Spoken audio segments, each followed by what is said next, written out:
And today we have with us, we're honored to have with us, Congressman Bill Posey, and he is a representative from my state, Florida, the 15th Congressional District. And if you missed this yesterday, I got to play this cut. This guy, Barney Frank, I've always told you, Barney Frank is trash. Barney Frank, to me, is a gangster. This guy should have been, I don't know what they do in Massachusetts to keep reelecting this guy, but every day I tell you, he is pathetic.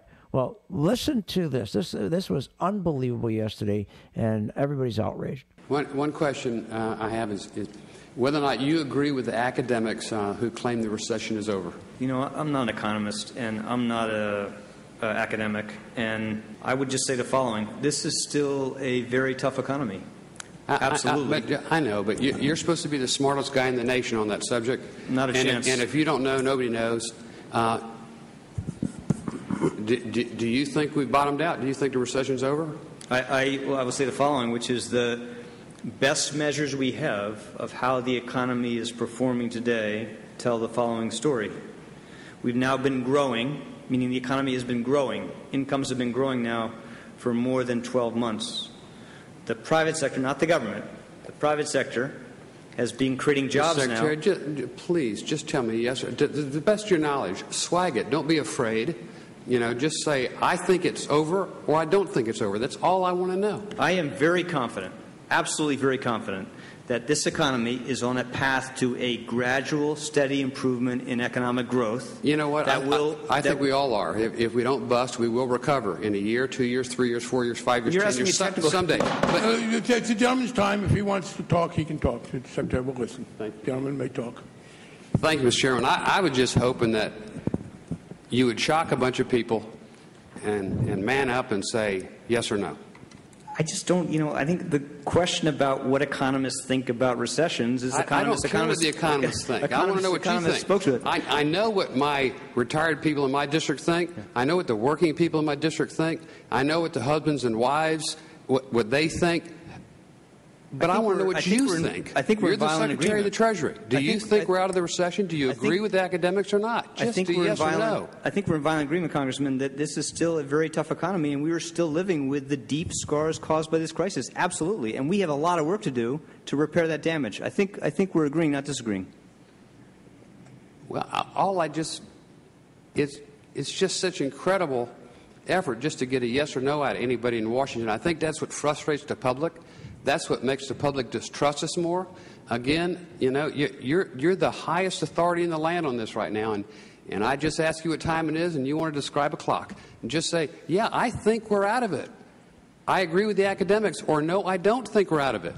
I agree. I'll try one more time. We are absolutely out of the worst stage, most gravest, most severe, most at-risk point of this crisis. Absolutely. Absolutely. We're getting warmer. Go ahead, Mr. Chairman. I just want to say, I obviously was giving the gentleman time, but and I'll give him extra time, but I'm disappointed that you would pursue it in that fashion. The gentleman in Texas had some interesting questions. We've had some thoughtful debate. I would hope that we could have a serious economic discussion, not play gotcha. The gentleman has extra time if he wants to respond. This isn't a gotcha, Mr. Chairman. I get asked by my people back home every day, when are we going to get out of the recession? What do you think about the recession? And I'm asking the person that I think would be the foremost authority. He was trying to give you a thoughtful answer. Well, and if you didn't like the answer, that's one thing, but he wasn't evading the question. No, listen, if I ask you a question that's a yes or no question, and you want to dance and just say, the honest approach is say, I'm going to refuse to answer your question. Well, what if I say, that's not a very thoughtful question. That's a question which takes categories that I don't think are realistic and that excludes our being able to give a good answer. The National Bureau of Economic Research is a private group. It's not the government. And if the gentleman has to quarrel with them, he ought to write them a letter. Well, they have an opinion. I have an opinion. I'm sure you have an opinion. I was just wondering what the Secretary's opinion is. There's nothing diabolical, sinful, mean, evil, wicked, nasty, partisan about that. I just wonder if he personally believes, like the academics do, that the recession is over, or if he doesn't agree with the academics that it's not over.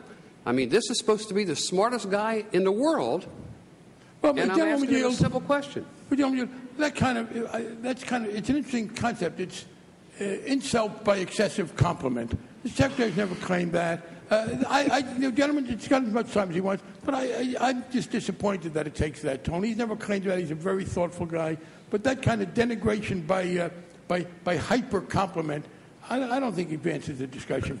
Mr. Chairman, it's not a hyper compliment. It's a sincere. My question is sincere. There's no ulterior motive. Well, the gentleman sincerely believes he's the smartest man in the world? I beg your pardon? Does the gentleman sincerely believe that the Secretary of the Treasury is the smartest man in the world? On this subject. Oh, you didn't say that. On this subject, I sure hope he is.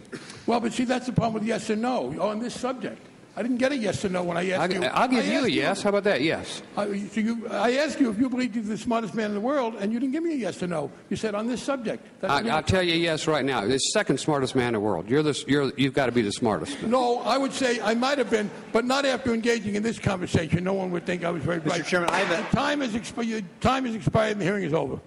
Wow. Folks, this was incredible. And the question that Congressman Posey asked is an excellent question. And Geithner did avoid that question. And Congressman, I got to tell you, today we're making an announcement right here. We want everybody in the country who's listening to me, all around the country, we want you to call Barney Frank's office. And the number's on our site, www.philsgang.com, and it's on the homepage. And we want everybody call this afternoon and say that Frank owes this congressman an apology, that he was out of line. He was out of line, and I don't know how you held your composure. I think you did a great job. I couldn't have done what you did. I thought you did a great job. I mean, God, I don't know how you didn't get up there and punch him. Well, Phil, that was our second hearing of the day. The first hearing we had FHA in there, and it was almost a very similar question-answer period. I couldn't get a yes or no out of FHA either. I can't get a yes or no out of most of the people that come in there. I don't know if it's the water here inside the Beltway, or something that's in the Kool-Aid, but yes or no doesn't fit into the vocabulary of most bureaucrats up here. They're circling the wagons. That's what they're doing. They know they're in trouble on every aspect. I don't care what the subject is. That they know they're in trouble and they're circling the wagons. And it's the same thing with. I'm so sick of hearing from these guys that, boy, it was the tax cut for the top 2% income people. That's the reason that we have such large deficits. I'm so sick of hearing that when these guys they refuse to have any meaningful government waste cuts or do any cuts in theft or graft or I'm so sick of hearing that. That drives me nuts. These guys don't cut spending. They got to cut spending. They don't do it. Well, I read a quote, and I'm going to paraphrase a little bit from the president. It was an AP story, I guess, day before yesterday. Mm-hmm.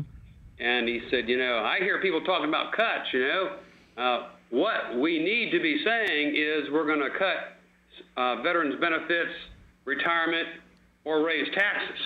And I'm going, what?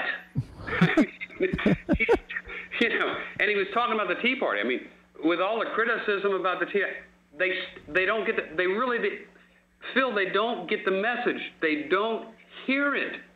I mean, you'd think with the outrage and the attitude that they have tried to dismiss them and denigrate them, as the chairman would use the term, and vilify the Tea Party, they've done everything except listen to the message. These people are arrogant. They always think they know what's best for me. I know what's best for me, but these people are so arrogant they think they know better than I know. And when you think about going back to what Thatcher did, when she went in and she started to cut spending and cut taxes, the economy exploded. And even Russia, when they finally go to a form of capitalism and they went to the flat tax, they knew they had to cut everything and cut expenses, and their economy exploded. What is it with these people? They don't get you got to cut expenses. You know what it is? Because I'll guarantee you none of them, and including the president, never balanced their own checkbook. They never ran a business. They don't have to meet a payroll like I have to. I think that's the problem. They're all academics up there. Now, watch Puerto Rico. How that country, how that territory is going to turn around now with Fortunio governor. Basically, got rid of 20,000 employees and said, "Hey, this stuff's got to stop. We're not bribing any more voters." Right. And just watch it. You're going to be amazed at how it will work down there.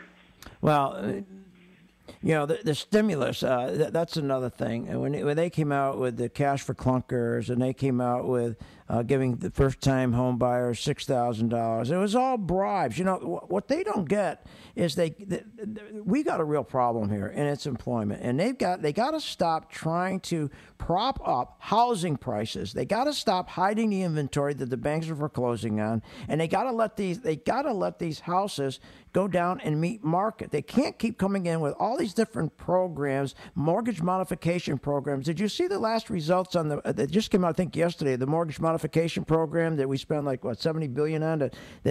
Half of them are going back into foreclosure again.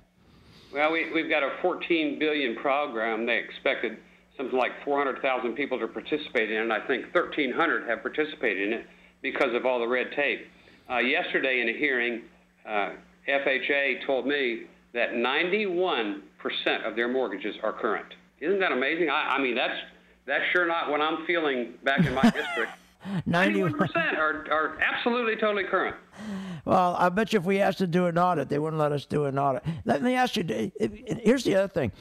I couldn't believe what I heard in my ears about the new financial reform bill that my business, I got to send out a 1099 to every person that did $600 worth of business with me. Are you kidding? You know how long that would take me to send out 1099? What is it? You're right. These people just don't get it. And that financial reform bill is a joke. Don't you think so? Oh, they're helping business. Oh, yeah, they're really helping my business saddling.